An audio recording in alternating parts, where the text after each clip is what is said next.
Good evening. Would like to welcome you to another Founders Forum. This is the Virgin Valley Historical Committee 6th that we have held. It's October 11th, 2007.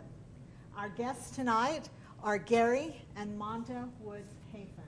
We're really pleased to have them here, and we're going to get to know them better by questions that are asked, and you can have questioning at the end of my section of questioning. So everybody just sit back, pretend we're in Gary and Monta's living room and just talking to them. Okay, ladies first. Monta, where were you born? I was born in Cedar City, Utah. And you didn't really come to Mesquite until later in your life, did you? I didn't. My mother was from here. And who was your mother? And my mother was Arfa Hardy. And your father? My father was Joseph Frederick Woods, and he was from Clover Valley, Nevada, the settlers. And where is Clover Valley? Clover Valley, Nevada is between Caliente, Nevada, and Enterprise, Utah. And the railroad goes through it, and they call it Barkley. So it has two names, Clover Valley and Barkley. And what was your father, what were your family doing there to make a living? My great-grandfather was the settlers in Clover Valley, and they were cattlemen. They had the range cattle, and they let them roam on the mountains, and so that's how they made So their you living. kids grew up there out in the middle of that country, and you were able to go to elementary school. But when it came time for high school, then what did your family have to do? Well, as each of my brothers, which I have 4 brothers older, which is Hale Woods and Crescent Woods, that lives here in Mesquite, and then Lister Woods is in Burrell, Utah. Russell Woods and Bruce Woods is in Las Vegas, Nevada. And then I have a sister that's Arfa Ruth here in Mesquite. And as the older boys graduated from the 8th grade, which was a one-room school building, and we had 1st through 8th grades in this one-room school building, they would come down and live with relatives, uncles and aunts, and they would go to school. And then when it was time for me to come down, I was their oldest girl and the baby, you might say, coming down of kind of like a second family. So they would move to Mesquite and rent a home, and so we lived in many different homes within the Mesquite area. And what year was that you came down? 9th grade. And what year? Oh, golly. I graduated in 1954. Okay, so it was probably early 50s then that you came Yes. down. Gary, were you here then? Do you remember when she came? Oh, yes. You were already going to high school here, right? Yes, I was going to high school. I knew her older brothers real well and knew the family a little bit. So Gary, tell us your story. Where were you born?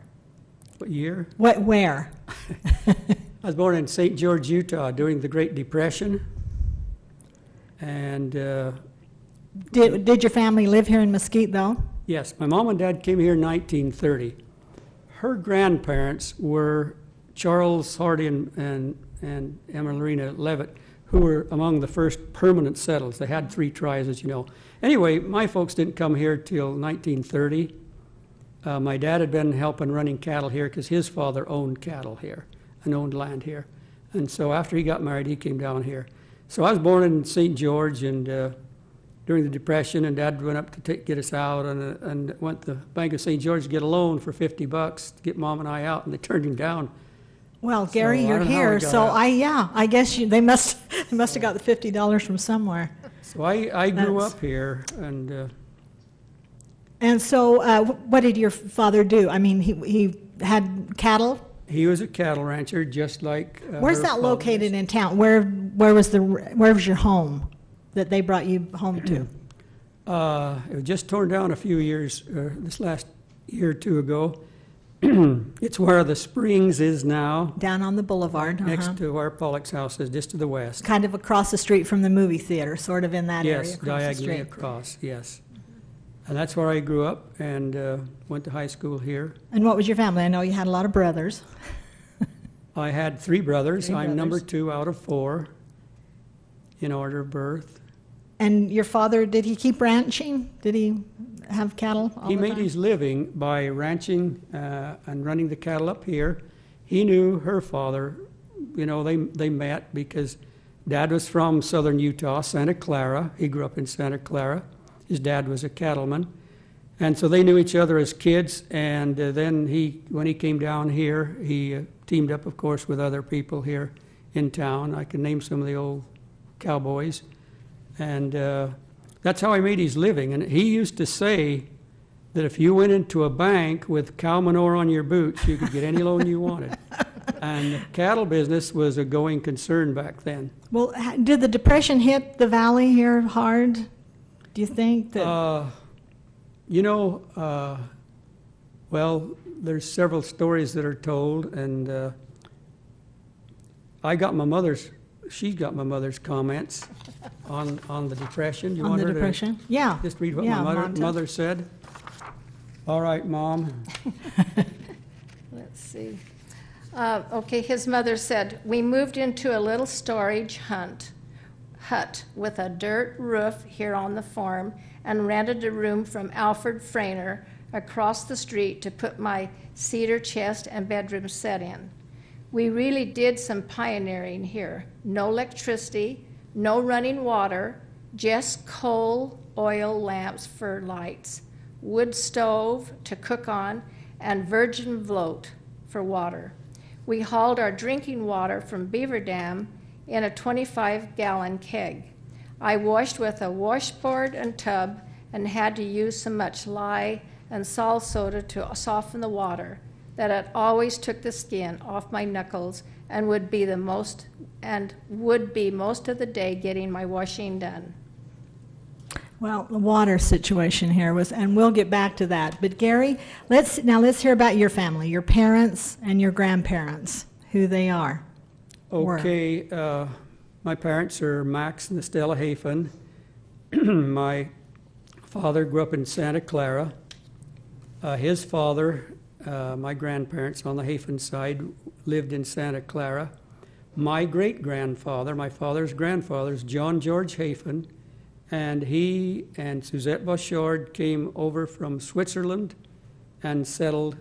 They were among the original settlers of Santa Clara. And they got stories about floods just like we do here. On my mother's side, she was a bowler from Gunlock, and my grandparents are Francis Joseph Bowler, and who happens to be a brother to your line. To my great-grandmother, right? Yes. And anyhow, the Bowlers came from England in about 1861 and settled in a little town up by Enterprise called Hebron, out in the middle of nowhere. The Trumans are Emma Maria Truman Holt, I should say. Emma Maria Truman and Franklin Overton Holt are my great-grandparents on the other side. Anyway, well, Gary, I want to get down to what I've been thinking about a lot today, and that's the water situation in Mesquite. You've done a lot of research. You've written a wonderful history of the water. In the really, really early days when they first arrived here, what did they do for what? Did they go down and scoop it out of the river? I personally have been down on the north end of the Virgin River on the east side, pants rolled up that deep, with Vern Pollock and Leon Pollock and old Chief and Bolly pulling a big old wooden wheeled wagon out into there, and we dipped 3 barrels full, and it was fairly clear. Certain times of the year was better than other times. Than others. They could put milk in it Milk in to it. help it settle to the bottom. Most of the people had cisterns back then, big holes in the ground and, plastered with cement on the sides. And they'd get the good water. In the spring runoff, when there's more snow mixed with the virgin bloat, they'd run it right into their cisterns. Mom and Dad coming from Utah, they couldn't take the virgin bloat, and so they always hauled theirs from Beaver Dam and dumped it wow. into the cistern. And Dad had a 3/4-inch galvanized pipe draining from the bottom of that cistern into our cellar. It had a faucet on it, and gosh, all you had to do to get a bucket of water, drinking water, was just simply go out that back door, down the stairs, into the basement, and fill that bucket up. So that was sort of running water then, so. Oh, hey, that was downtown. Yeah, yeah. Well, you want me to get into the whole story of the, Well, or a little later? let's work our way up through that. Okay, All right. so cisterns, everybody had a cistern, and Yes. they just would keep the water through the year and use it. I know my mother told about it was such a treat to have rainwater for the girls to wash their hair in. And so, I mean, a typical girl that would want to wash your hair instead of using it for drinking or ever. So water has just always been a very precious commodity here. Francis So- Hughes told me that there was some springs up on the east end of town, and Margaret Hardy would probably know if that's true or not. Of course, there's Lewis Bottom, but even closer, up by the Lynn Sandgate, there's supposed to have been a spring, and then one on the south side of the Virgin River there, a spring, according to him, and they'd drive their horses and so forth up and fill their barrels full. And my wife remembers her grandparents bringing big barrels of water from somewhere and pouring them down into their cistern. So a lot of them did it like that.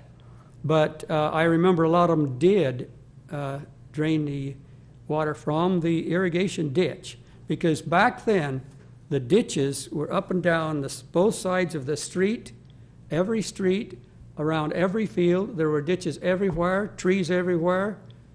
You weren't out in the sun like you are now. You were in the shade, and the water was right there. So everybody had water in front of their house, a big ditch of water.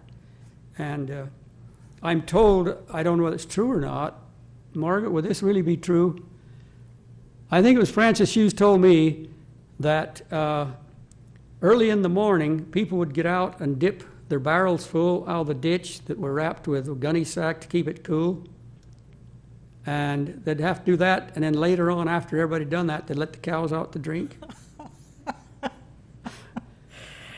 Okay. Okay, Oh, so. no, she's not corroborating that. I was going to leave that out. From cisterns, where did we come? Where did we go from having cisterns? I know that my grandfather, when my mother was a young child, she got very ill.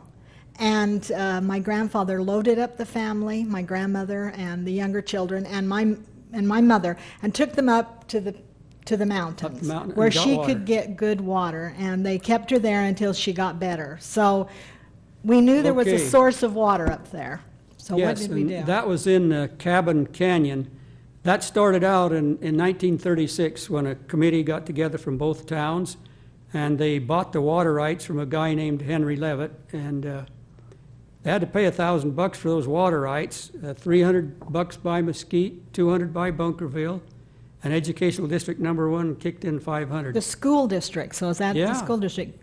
Huh. Anyway, that's the soil. They got the soil conservation involved, and the soil conservation piped it from Cabin Springs down to where the big Virgin Valley Water District tank is now, and into a little steel tank that's covered with logs all the way around. And the last time I was ever up there, it was still there. Still there.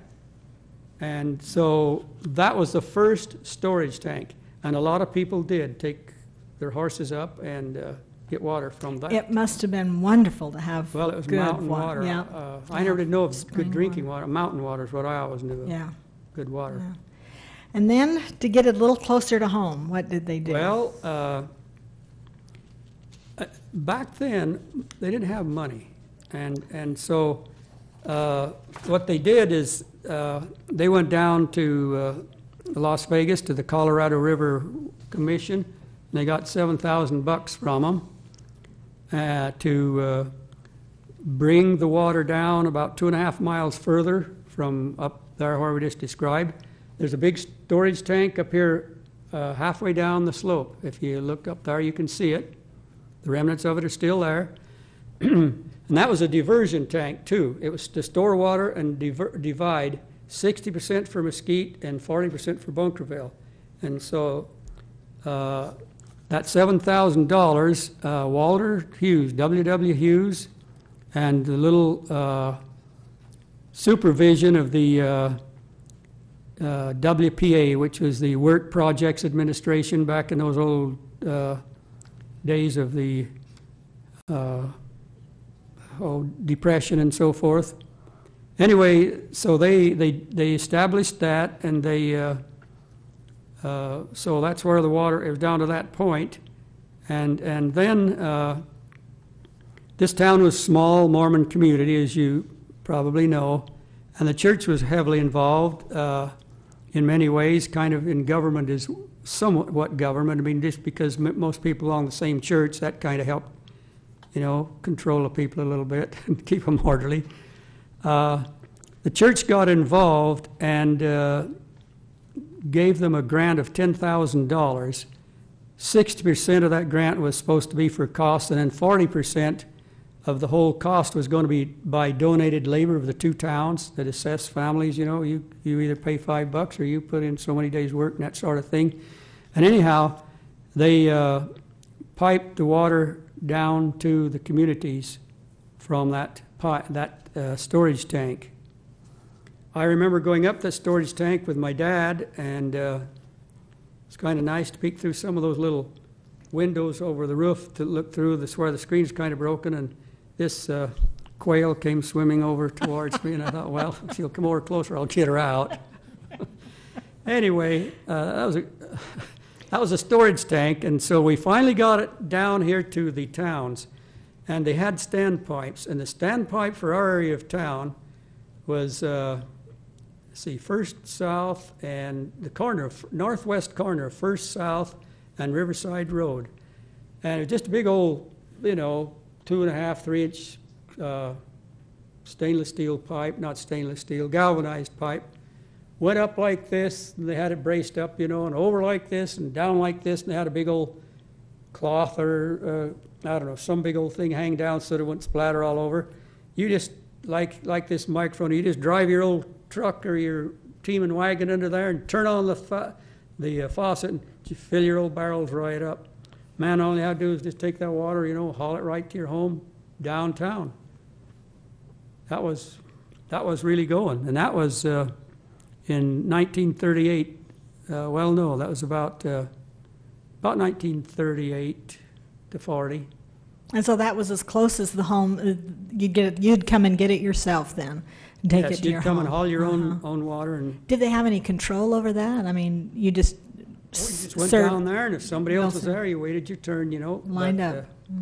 Yeah, kids walking down the street, you just walk over, and that water's leaking out, you just put up and drink her away. And it was good water, wasn't it? It was. Oh, it was good mountain water. Yeah. Very good water. Yes. What kind of pipes? Just galvanized pipes that brought it down out of the.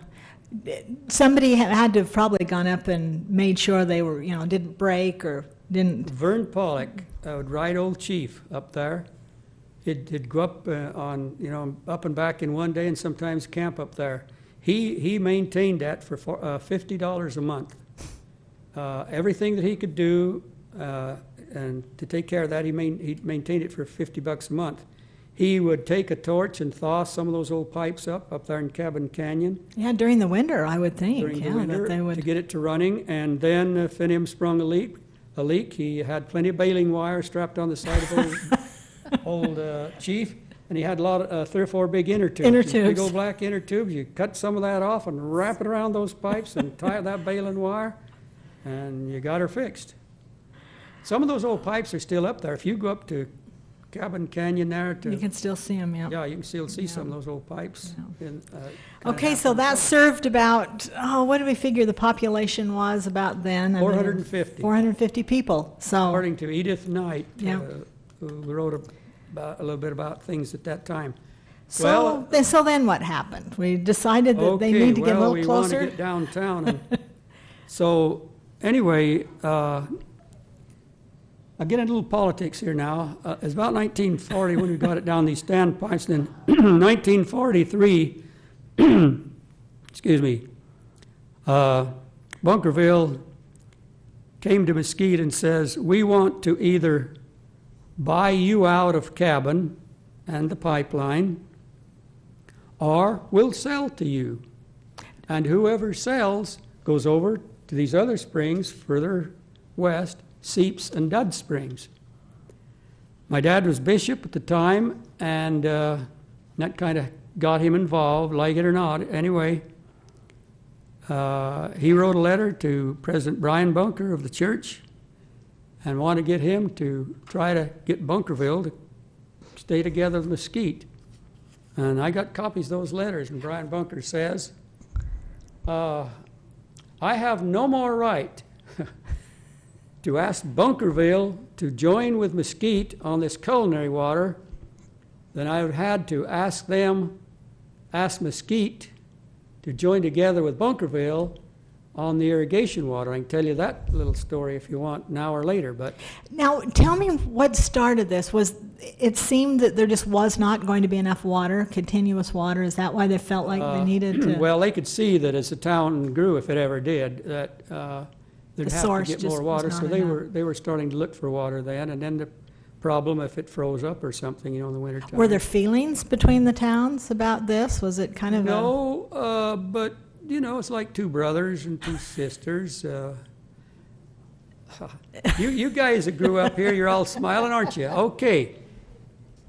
Bunkerville and us, Mesquite stick together and would fight Bunkerville, whether it's high school or whatever, right, Noma? And then Virgin Valley, Mesquite, and Bunkerville go out to the Moapa Valley, and we were together. together? Yeah. We go upstate at the Future Farmers State Convention. Moapa Valley and Virgin Valley were just together like brother and sisters. So, anyhow. Okay, got so off the subject something has to give then here. Somebody's got to. So what happened? Well, of course, President Bunker says, if you guys will get along up there, I'll promise you prosperity.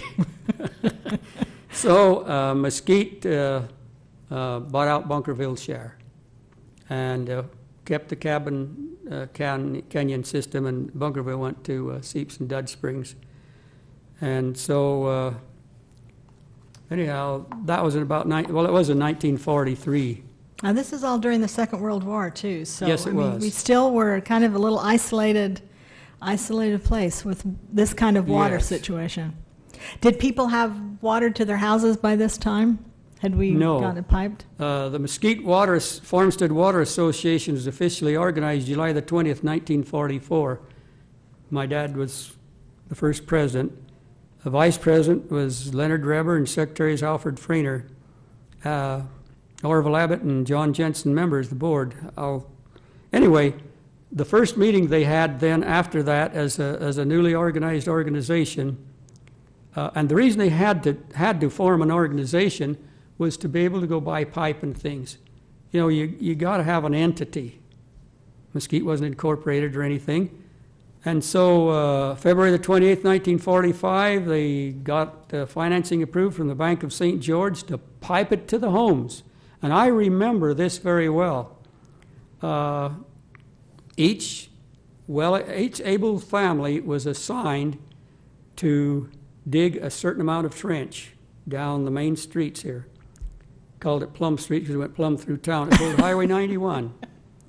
And so I remember Amalie and his two kids, Whitey and Blackie Lee, digging out in front of our house. And they ran into a bunch of cement ditches and things. And it was a bummer. They had to work like beavers to get that out of there. And they said, what's all this stuff in there? And my dad says, well, we used to own that land out there. And what had happened is about 1940 or 45, they widened the streets and put in some oiled Sidewalks. sidewalks. And they had to move the fences back to let the sidewalks out in front of the fences. Well, so now these guys are trying to dig down through where my dad's old cement ditches were. Anyway, everybody had to do that. Around this big turn, pre-1955, the big turn that connected The boulevard now. Boulevard with from Riverside was a Road. big turn, yeah. The county gave permission for the guys that were the road maintainers, Vince Levitt and some of them, I think Vince Levitt and Bill Jones, to take a grader, and they graded that around. And that was quite a big distance around that turn, so that was a great help. Big help, yeah. But anyhow, pick and shovel by hand, and then they laid the pipe. And they laid the pipe and with a little connection out in front of each house. And it's up to the individual homeowner to connect her up. And so that was. And there was some water to people the who house. they did. They connected her up and had a tap outside, and all they had to do was walk right out of the house and turn that tap on and get a bucket of water. And so when did people start actually having plumbed homes? Well, at that time, they began Did they? to piping it in. The power came in 1939, and my dad he installed a pump then on top of his cistern, and he moved that galvanized pipe I mentioned earlier right up through just under the window by the kitchen sink, and Mom could turn on a tap and get Wow. water right in her sink. Anyway, That's great. Okay, so we're still at this point getting water from the mountain. So yes, this is and mountain now water. you see, and then just right after that, in fact, in 1946, we agreed to build a storage tank here so that the water could run down, fill up a storage tank here locally, and then drain back in. So and- this is the tank that's Yeah, up the big old tank here on the Lynch Hill, just down from the high Yes. school, yeah. just down Okay. from the high school, you're right, a big old 100,000 gallon tank there. And then by that time, they had some of the water to the people, and they charged them a monthly cost of $3 for 150 gallons a day. Man, you'd shower once a day on that, couldn't you? If you leave it on. They didn't have showers anyway, so they wouldn't have used any water. Anyway, So was there concern about the source of water not yes, being enough? it really was. And then what really brought it to a head is, well, in 1959, some enterprising people that were on the board, H.D. Abbott, Jack Hardy, Don White, you know him? Yep. He's your My dad. father. D. Houston and Fay Levitt, and they drilled the first well. Yep. They drilled the first well. I remember, yeah, how exciting those And times that were. was, imagine all that water, 2.5-inch Coming pipe out of there. coming out of that well and over and hooking into this system coming down from the mountain. Yeah. I remember my dad taking me up often to take a cup up and have me taste the water because he was so proud of that, how sweet that water was. It was just I got beautiful. minutes in this meeting, not here with me, but minutes that'll tell you about they had a meeting right after this. President Deloy called the meeting, you know, and all. They had samples of water and everybody tasted it and Oh, all. Everybody says it Yeah, tasted good. Great. Yeah, okay, so we've got a well in then. And where was that located? Where was that? Was it just you tell over, us. just over the bridge? It was up- just over the bridge. Just up a and it might ways. even still remnants of it still be there. There are still. Okay, and it was, they located it, had an engineer locate where there was water, but so that they could also hook it into the mountain pipe. So we still use the piping, the old piping that Yes. was in place. And then a little later, I think they drilled another one, or no, was there no pump over here when the mining industry was here? I think so, And they yeah. hooked that well up, and it came out right here by the motel, the Paul Motel, just this side of Ace Hardware, and hooked into the main drag right there, Yeah, I think so. just this side of Ace Hardware. Yeah.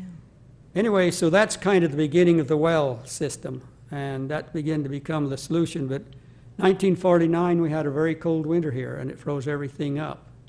It got that much snow, 6 or 8 inches snow on the ground. I remember that very well. I was in high school. And anyway, it froze everything up, and so the only water we had then was to haul it from Beaver Dam because you couldn't get any from down there, and the well wasn't big enough. So people with trucks would haul water from Beaver Dam. So back to the dump good it old into days. this tank, and Huh. the people on the west end of town complained. I wonder why. Anyhow, you know, people on the east end used the water up, according to them, so it didn't get all the way to the west. Anyway, But that was just temporary, right? I mean, it just lasted through the season, yeah. I can finish the water system up Okay. to 4 more statements. Okay. Because I think the big things, I'll just show you the growth Mayor. In 1967, we had 173 meters, 135 users, and there'd been 4 new meters installed just that year. In 1979, President Val Woods reported 2 wells were replaced. Gosh, they must have had 3 or 4 by then. And a new water building constructed. March 8, 1983, President Ken Jensen reported we need to drill at least 1 new well. 1981, we used 73,000 gallons. 1985, we doubled to 140,000 gallons a year. Man. Well, the total number of accounts, January 1986 was 413. March 11th, 1992, 650. This town is popping, isn't it? Well, May 24th, 1984, the city of Mesquite was incorporated. Do you want me to get a little politics real quick or just not? Go ahead, Gary. All right. That all right, Ken Jensen? Okay. Ken Jensen was president for several years. I'll just read some facts here right quick. October the 30th, 1985, the Water Board, discussed the desire of the city of Mesquite to create a water district. The board felt it best to try to prevent the city from doing so. September the 12th, 1990, board announced the hiring of Rick Hafen as general manager. October the 10th, 1990, board discussed organizing the association as a government entity. July 10th, 1991, President Kent Jensen suggested the board entered into an agreement with the city, with the association retaining control over the system with the power to terminate the agreement within 2 years if a water district was not created by the legislature in 1993. October 9th, 1991, the board discussed the proposed ordinance for consolidation of the water association with a city municipal water department. Draft ordinances presented by each entity were not acceptable to the other. Anyway, August 12, 1992, the board discussed the city's lawsuit to acquire the water company by eminent domain. August 27, 1992, board met with city representatives to attempt to resolve the litigation filed by the city. January 1993, General Manager Rick Hafen left the association to devote more time to his law firm. Michael Winters accepted the position of General Manager. July the 1st, 1993, Mesquite Farmstead Water Association was dissolved and the Virgin Valley Water District, which had been created by Senate Bill number 50, replaced it. End of the water. And we come to this day where water is still a worry. And it probably will never cease to be. Well, Monta, we're back to high school. So you come down to Mesquite, and you come to high school, and were you coming to the big city after living out on the ranch? Oh, definitely. It was quite a change. Of course, I started the ninth grade, and when I graduated, there was 14 students in your class? In our class. Harold Whitwer, I thought I saw him here earlier tonight. He was one of the classmates. Anyway, we just would come here in the winter months and then move back on the ranch in the summer months. Now, had Gary already graduated? No. No, heck, I was in the 11th grade when she came as a freshman. I was quite old. So what did you do after? Did you date in high school? We did. Okay. And so what happened after high school then? Well, I accepted my first date with him for his senior ball. And it was, which I didn't know it at the time, his sister-in-law had bet him that he couldn't take me out. Well, we did go to his senior ball and enjoyed it very much. He did not accept the dollar. And we just more or less was courting pretty much through the year, and then he went away to the university. So, where did you go, Gary, to school? University of Nevada, Reno, UNR. What were you aspiring to at the time? Were you thinking of teaching? Were you? No. In fact, I'd have slapped you if you'd have said I might be a teacher. I really would have done. I was going to be a farmer. I knew what I was going to be. I was going to be a dairy farmer. But I thought it'd be great to go to college. And, well, I would not have gone except I got a $4,000 scholarship, $1,000 a year from Harold's Club that they gave to every high school back then. And I just left it to fate. I said, I'll apply for that. If I get it, I'll go to college. If I don't, I won't. And, well, good or bad, I got it. Maybe it was all right because the Korean War was raging on. And my brother, just to tell you, it was raging on. Every kid was going right out of high school to toting a rifle. And anyhow, my papers came to go down and take my physical for the draft. And then my papers came for my deferral through ROTC. And of course, my brother Brian, you know him, a lot of you do, he wanted to, he was kind of taking care of her for me anyway while I was gone. So he went over to her and he showed her the first paper of my draft. And then after the tears, then he showed her the other one. So anyway, we were able to go in the military together after that, after the Korean War was over. There's a side issue on that. So back to the dairy farming. What you had grown up in the dairy farming, and so you decided you liked it. Well, I didn't know any better. Right. How? But I did. I thought I'd always be in the farming business. I thought, well, hey, if I get a college degree, maybe I can be an agricultural extension agent, you know, something related. I never thought I'd ever get totally out of the farming business. How old were you when your dad started his dairy business? Well, you know this building right down here across the Behind City Hall. behind City Hall, that First big South, building right there, the brown roof. That was a community dairy barn. I don't remember the year, but I do remember I was going to elementary school right up here, and I'd come down and feed the cows at noon. Is that? And just a little personal note on, I wasn't very old because Silva Frainer came up to get me one day. She needed me for some reason. I don't know what it was.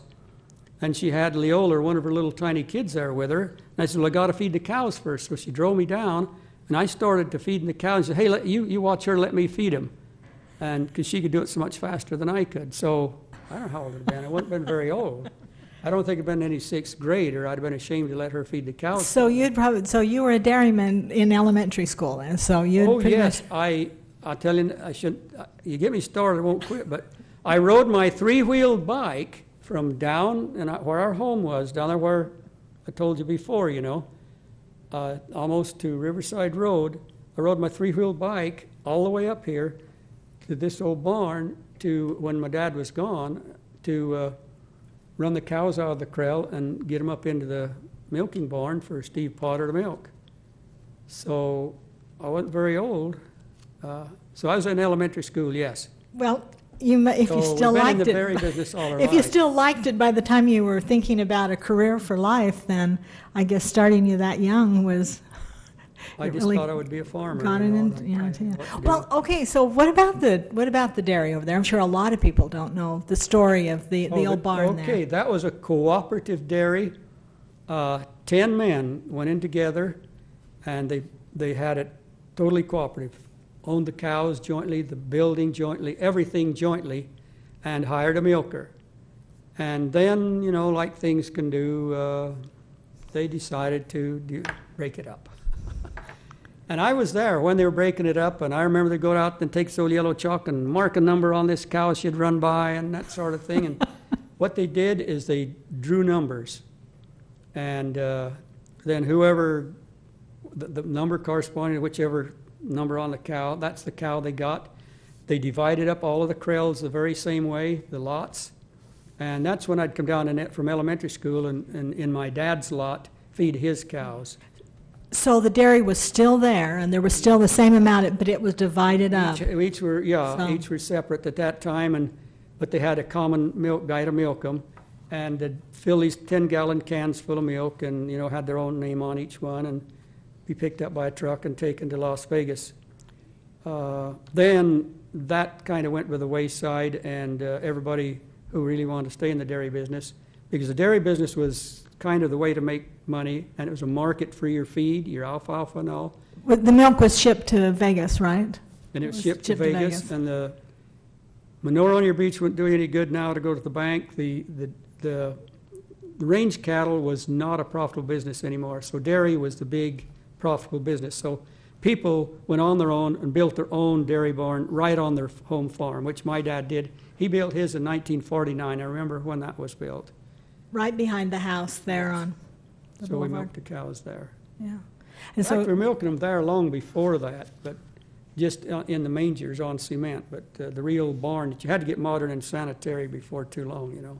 and the trucks would come up from the plants in Vegas and pick up the Yes, milk. pick up those 10-gallon cans of milk. So that was a pretty good market then. I mean, to have Yes, Las Vegas growing like that and the demand for milk. So Yes. the valley, and there were a lot of dairies around at that time. yes. that I think were Roger dividing up. Bunker is the last of the Last vegans. one, yeah. So, okay, so you changed your, how did you change your mind in college? I mean, when did the dairy go out of your? Well, my junior year, I thought, hey, you know, I'm going to tack education on just so that I can do whatever I want to do, and it ain't going to be farming because I have to, you know. And so I tacked education on too, just so I teach high school. Let anybody know I could teach high school if I wanted, but I never planned to. Well, okay. You went through ROTC, and you got to put an 8-year on obligation in after that, you know, for your going through ROTC, commissioned as a second lieutenant. And so when we were through at Fort Lewis, Washington, my 2 years mandatory active duty, we came through down by the university and stopped in, of course, you know, to see old friends and that sort of thing. There's a little note tacked up on the bulletin board there that said there's a job opening in Lund, Nevada, out here, southeast of Ely, about 30 miles. And I came down here on the farm.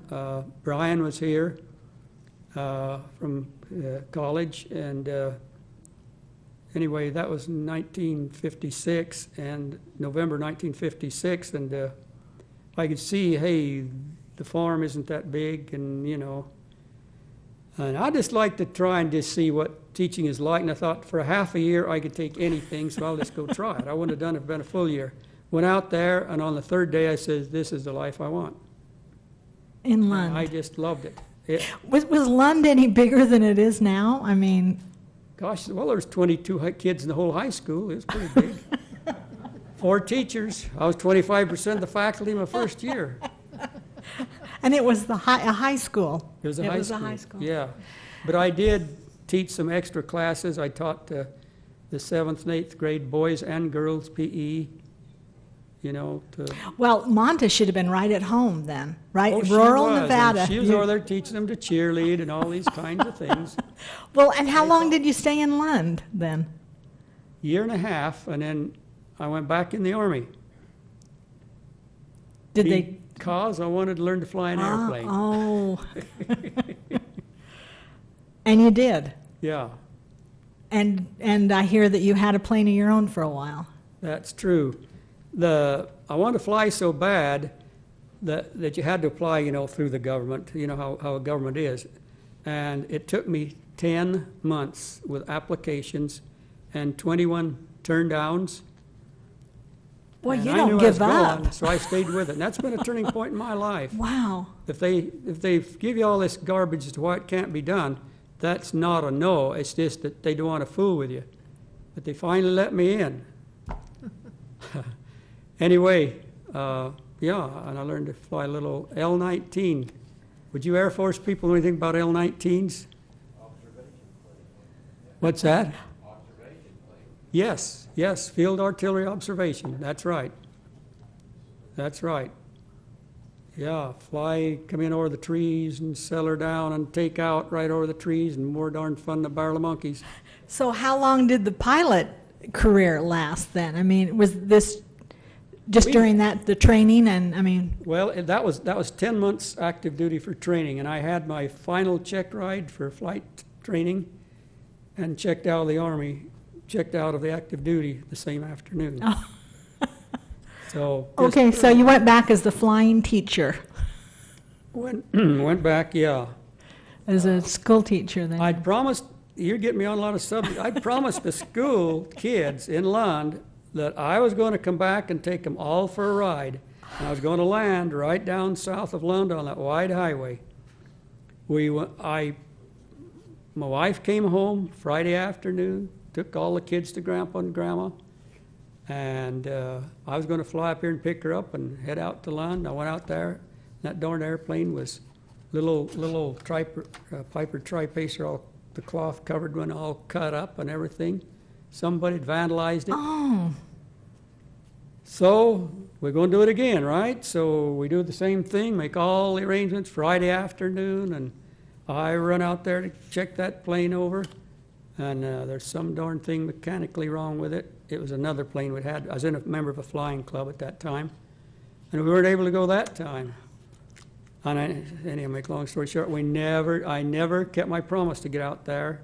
Because one of the problems with this was this big old beach bonanza with the low wings, and I couldn't land on the street because it hit the darn posts, you see. But we didn't get to go out there and do it. So we finally ended up being the sole owner of that plane. Everybody else began dropping out, and well, I better shut up, boy. My buddy, the two of us left. He was taking flying lessons in it down at Blythe to improve his flight training, and with the instructor, he flew in with his wheels up, and it kind of hurt the bottom of the plane a little bit, you know. And so he took it down here to the Vocational Technical Center in Las Vegas, the high school down there, you know. And if I would let them keep that plane and pay for all the parts, they'd fix it. So that's how I owned it. We became our owner. I have my daughter in the back here, and I remember her standing up, just could peek out of the back room when we were buzzing down over the farm here. Filming. Your dad was out there, and he threw his hat up, and it just almost got the prop of the plane. Anyway, I wasn't going to do this. well, that's wonderful. That's real images. I won't anymore, honey. Okay, so after Lund, so this time Monta, then obviously we talked about children. So you've had some children in Lund. At what stage were these children? Were you still going to school at North Area? The kids didn't come along, and so we adopted the first four, and then by golly, guess what happened on the fifth one? Anyway. She accompanied me through all of the Army, active duty in the Army. And so after Lund, where did you go? Las Vegas. Well, yeah, to Las Vegas. We Oh, spent now 40 there's a culture shock for you too. Oh, yes, it wasn't Lund. But I thoroughly enjoyed it, and we were there for 41 years, and of course I was a principal. Principal. So teacher and a principal, and thoroughly enjoyed it, and And your kids pretty much grew up in grew up there Vegas. in Las Vegas. So then you decide to come home to Mesquite. Yes, and that was We had to wait all this time for you to come back. It was 50 years to the month. 50 years to the month, and what a change. It was a change. And you live now down on Coyote Willows. yeah, down kind of the fields, not really that were your family's fields, but down in the area where you probably It's where I had a pasture for 10 years. that's probably Pastured true. cattle for 10 years after retirement, you know, and I'd drive back and forth from Vegas to check the cows in the pasture. And I know that you visited all through the years because you both have family here all the time. But what do you think are the biggest changes that you've seen? From 50 those 50 years that besides population growth, what? Okay, I'm just going to say, well, from 700 to however many it was, 7 or 8, half a dozen years or so ago, that was the big change. And I'd never paid attention to city government or anything before. You know, Vegas was big, and it didn't matter to me what happened and that kind of thing. I was so darn loyal to this town that anything that isn't just perfect, it's hard on me. It should be, yeah, yeah. I've got so personal here, and I think my wife is getting kind of nervous about that. But if you want any more, no, you're the moderator, you go ahead. No, that's, if there'd be anything else you'd like to say, or we can open it up to questions from the, Probably just as well. because, We tell you about the schools and a few things, and you know, we've not done you this got before. that stuff yourself. So Well, it's just, we've not done this before. Thought about asking some of our guests back for a second time. But because of your connection and the research and the things that you've written, we definitely are thinking seriously about having you back, because we still have not touched the electrical, the coming of electricity and the schools, and so that's pretty short. Well, what about the power? What about the power? And Okay, Mom, you want to tell us? No, 'cause I don't know where it is. is this Monta's assignment? Is that all right? Have her just go ahead and tell you about that one. Okay. May the 19th, May the 15th, 1939, power from Boulder Canyon Dam. And this is what my mother tells me, says about it. I remember them putting the poles in. They had to do it by hand.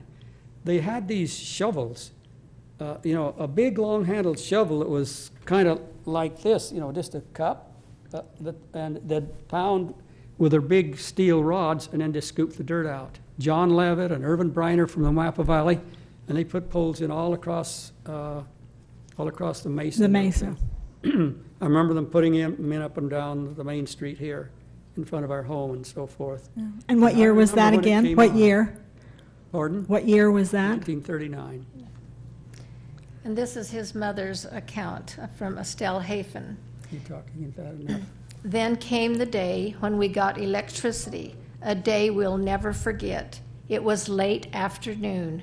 Max was out in the field hauling hay and climbing on top of the load and yelled, "Turn on your lights, the power's on." This was quite an event. The kids went through the house turning on and off the lights. This was quite a treat after having had to carry a lamp from room to room. We had a new Maytag washer, a range, a refrigerator, all waiting for the power. And I could hardly wait until we got the toaster out and the kids ate 2 loaves of bread just trying out the toaster. We made ice cream every day until we were tired of it. It was wonderful to cook on the electric range. And when it got hot weather, we got out our first cooler. Oh, how we enjoyed this. The summer heat wasn't half so bad after that. And now we have air conditioning in our home, heat in the winter, and refrigerated air in the summer. Yeah, and so the power that came from the dam, and that was, we were part of that program that electrified the homes.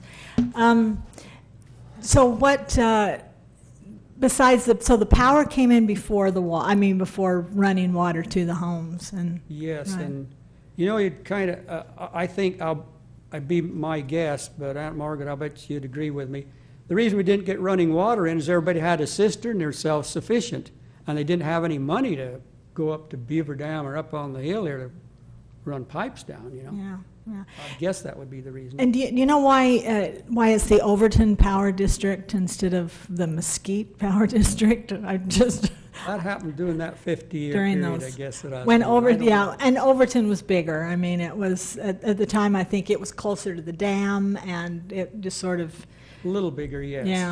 yeah. I've always thought it should have been the Mesquite Power District, and so did my dad. So, all right, let's open it. Any questions that we have from our audience? I think they've had enough. Okay, well, we want to thank you. It's really been a privilege to have you here, and I was so pleased when the two of you moved back. I always like to see people come home and be where they should be, and to see faces that we love and that we respect, and just your wonderful contributions It is to the home. valley. It really is home. The mountains mean the world, and some of even the hills have been pushed down. I've hated seeing them get pushed down. They're landmarks. Now, you've written some histories here about the water district, and what else have you, Gary? My dad and mother's history in the green book over here does tell about the water company, and it gets a little long-winded and boring. Well, you did a lot of research on that. You had access to the minutes just back to... That's factual. It's documents. Yeah. It's I found my it memory, fascinating. but I found it fascinating because I found minutes of where my grandfather would stand up and, tell about his trips to the document that thick of one of the meetings that Lou Pulsar conducted. Yeah, that was amazing. Yeah. So I thought it was very well done and well documented. So it's a good job. Good job. And what else have you written there? You and Monta. Monta, you've Yes, the been red involved book with your is family. the Woods Hardy book, family book, and the yellow one just happened to be my grandparents in Gunlock, Utah. Then the little blue book down here is the water system, and then next to it a little gray book is the autobiography of my great-grandfather. Oh. And then the other books tell about the folders, the binders. What? The binders. Oh, these loose leaf binders here, we just have a bunch of, just plain old black and white copy machine copies of some pictures and things that are landmarks and that kind of thing to us, at least. It may not interest you. Monta, I don't think that we've established your genealogy, whatever, yet in town. Tell me about your parents and your grandparents. I know that Gary mentioned some, but... Well, my great-grandparents was Dudley Levitt, and then my grandparents was Charles and Milton Hardy with Emma Lorena Levitt. And of course, my mother, I told earlier, was Arfa Woods, Arfa Hardy, and Joseph Frederick Woods from Clover Valley. And where was the house that you, when you did live in Mesquite? It was up... I lived in many different homes that are not... We rented, and I don't think there's any of them right now that are still up. But my parents bought a home after I got married, and I think we said it might be 2nd Street. First North. Uh-huh. First North. It's where AutoZone is, and anyway, the street that runs across there. And it has a kind of a white cement block fence out in front, and that's where my parents bought after I was married and lived until their death. And you still have family living here, don't you? I do. I have 2 brothers and a sister still here, and of course, many on Gary's And Gary, side. who do you have still, your family, that still live in Mesquite here, that people would know that... Well, Brian and Don Hafen, and their kids, And their Merlin kids. and Craig and Tillman, and who else? That's basically it, I think. The family that people would know here. I have my Aunt Margaret Hardy, who is married to my mother's brother, Heber Hardy, and she's been here for many years. And so I have lots of cousins. So you really are home. Yes. Well, we're glad you're here. We're glad that you came to share this with us. Is there anything else that you'd like to? You're fonts of knowledge. I mean, I've read what you've written, and in the research that you've had to do for these, you've probably learned a lot too, or refreshed your memories about. Yes, I did, and if any of you would like one of those books, you're free to take it. We have more out in the car if you want any. Well, that's great. That's great. Thank you very much. Well, are there any questions? Here's your last chance. We bored them to death. No, it's been great. So, would like to thank you, and thank you for coming. Thank you.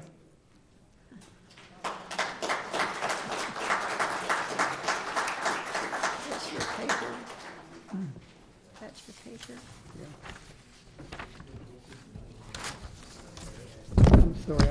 so darn No, much. no, it was just perfect. It was just perfect. And you had it. I'm so glad that you had it just right here so that I was able to. We'd like you to have that in our appreciation from the historical committee. Oh, well, thank you.